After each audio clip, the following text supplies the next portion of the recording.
The Hamburglar continued traveling the tubes. He had to get to the nearest McDonald's. The cops wouldn't catch him. They couldn't. They never have.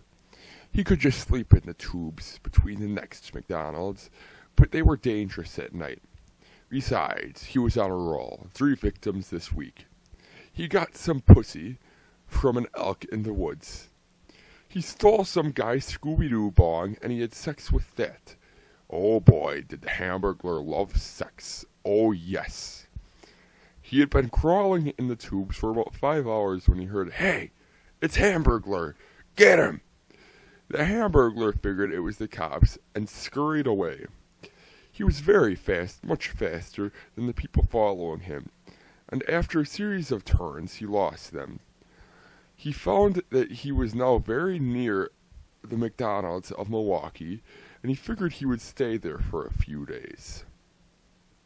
Well, those few days turned into a few weeks. Those few weeks turned into a few months. 6 months had passed by the time anything happened in his life again. He spent those long nights whacking off, having sex with buns, drinking vodka. One night, the people who had stalked him down the tubes that fateful night 6 months ago earlier had caught up. He was mildly tipsy when this happened, but they weren't cops. The Hamburglar had thought long and hard about that night, and a few months earlier he had determined they weren't cops. It was very hard for mortals of that age to find their way around the tube. Who was it then? Old friends the Hamburglar was very happy to see. There were 3 of them, all Muppets. Their names, Oscar, Grover, and Cookie Monster. They had bad news, and the Hamburglar's help was desperately needed. A group of bad Muppets from prison had escaped.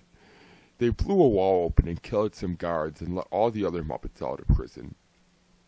This was all started by Big Bird, who had paid the escapees to release the other Muppets. You see, Big Bird had hated Sesame Street's democracy and wanted to start a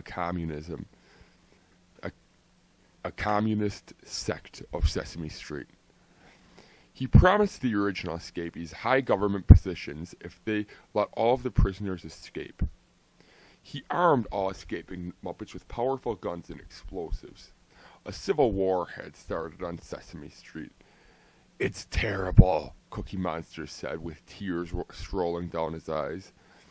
"There's fighting in the streets day and night. All you hear anymore is grenades firing off and machine gun fires, screaming Muppets driving tanks into apartment buildings wearing bandanas and shooting innocent bystanders." "And you haven't heard the worst of it," Oscar said, looking down. He looked up and said Ernie died and Bert's nowhere to be found. The show was canceled. Hamburglar spit his beer all over the goddamn place. They were sitting in the basement of a very ghetto McDonald's right now. They were sitting on fold-up chairs in a circle. A dim light dangled on a chain a few lights above. "And how exactly did this shit mess happen?" Hamburglar muttered. Oscar started. "The show was canceled because of us. We all got fired. Cookie Monster for getting too fat, me for being too mean, and Grover got fired for having associations with the KKK and using the N-word on national television. The next day, we came in with guns and blew the producer's fucking brains out." There was a crazed look in his eye, and Grover said, "Shortly after that, the shit hit the fan. The Great Depression of Sesame Street started.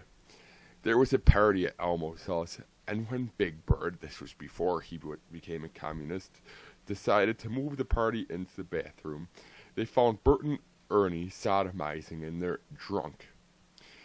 They immediately went home and didn't leave their apartment for a few months. They finally left to go get food, and the street had gone down the shitter by then. Bert went mad shortly after and said he was moving to Middle Earth. He hasn't been seen since. Shortly afterwards, Big Bird went on a drunken rage at Mr. Hooper's tavern, which led to a series of events that turned him into a dictator. Sesame Street must be rescued. The Hamburglar couldn't remember how to get onto Sesame Street. He knew that the tubes could take you to distant places, different dimensions, and warp you to other planets, but he could not remember if Sesame Street was on Earth or not. Oscar pulled out a giant map that looked very complex. It was a map of the tubes. He stared at it profusely. "Well, let's get going," Oscar said. The Hamburglar went up to his quarters to go pack his shit: a spare knife, a few vibrators, some Bacardi, half a bottle of vodka, and some meth.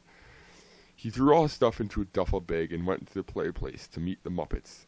Before they left, they went to the ball pit and smoked a few doobs, courtesy of Oscar the Grouch.